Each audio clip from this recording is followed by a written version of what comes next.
สบายดีข้าพเจ้าอาจารย์แก้วสอนออนไลน์สำหรับมื้อนี้ข้าพเจ้าจะมาแบ่งปันเคล็ดลับดีๆในการใส่ URL หรือว่า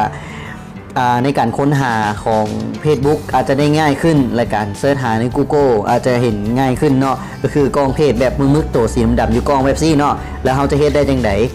ก่อนอื่นเมื่อเราเข้ามาเพจของเราหลังจากนั้นเราเข้ามาที่เพิ่มเติมอยู่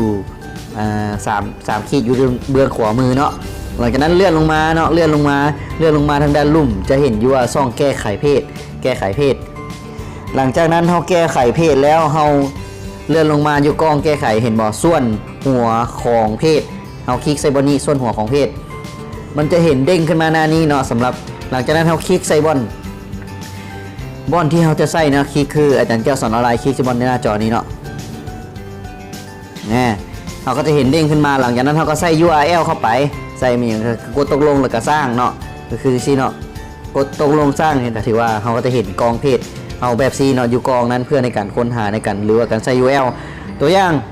เพจที่ข้าพเจ้าได้คุมอยู่เนาะตัวอย่างร้านขายเครื่องเงินเจน้อยเนาะตัวนี้เราสังเกตง่ายๆคือ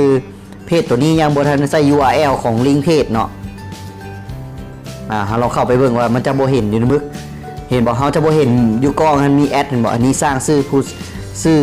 ผู้ไซต์และของเพจเห็นบอกเขาจะสังเกตเห็นอยู่นี่ยังบ่ทันได้ใส่ URL ฉะนั้นแล้วอยาก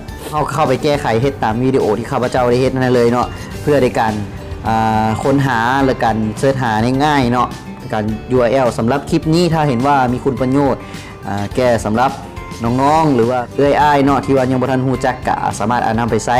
หรือแชร์บอกต่อเพื่อคนที่ท่านฮักไปดำไซต์และเพื่อเพิ่มพัฒนาในการใช้ URL ของเพจของเจ้าให้สอดคล้องในการค้นหาหลายขึ้นเนาะครับพระเจ้าอาจารย์แก้วสอนออนไลน์ก็กล้าเขาว่าขอบใจ